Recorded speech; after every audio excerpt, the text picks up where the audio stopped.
नमस्कार जय जगन्नाथ।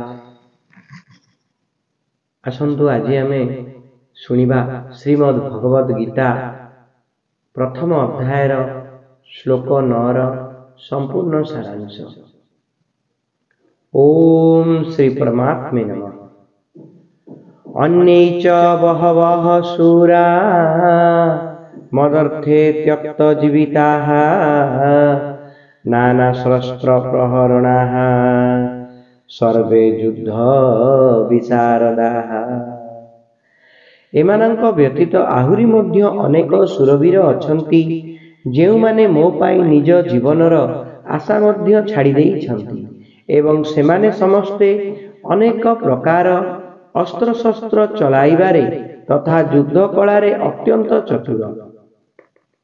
व्याख्या अन्ये च बहवः सुरा मदर्थे त्यक्त जीविताः।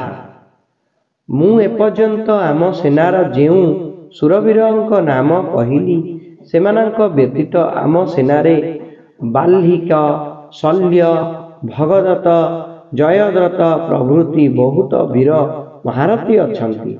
सेमाने मोर भल पाई मो सपक्षरे युद्ध करिबा पाई निज जीवनर आशा छाड़ी एठाकु आसीछंती। सेमाने मोर विजय निमंते मरी जीवे पछे युद्धरु पछघुंचा देबे नाही। आपणक सम्मुखरे हूँ सेमानंक प्रति की कृतज्ञता प्रकाश करिबी।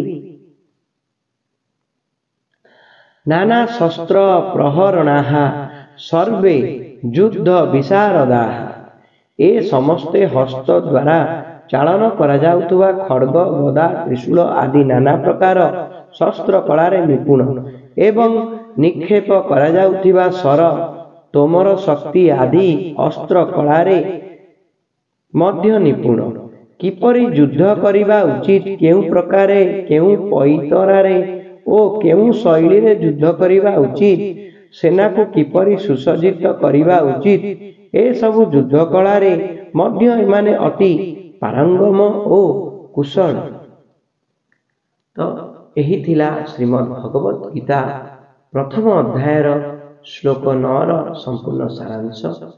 जदि मोर पढ़िबारे कौनसी प्रकार त्रुटि रही थाए मते क्षमा करिदेबे। जय जगन्नाथ, जय पंचसखा। हरे कृष्ण, राधे श्याम।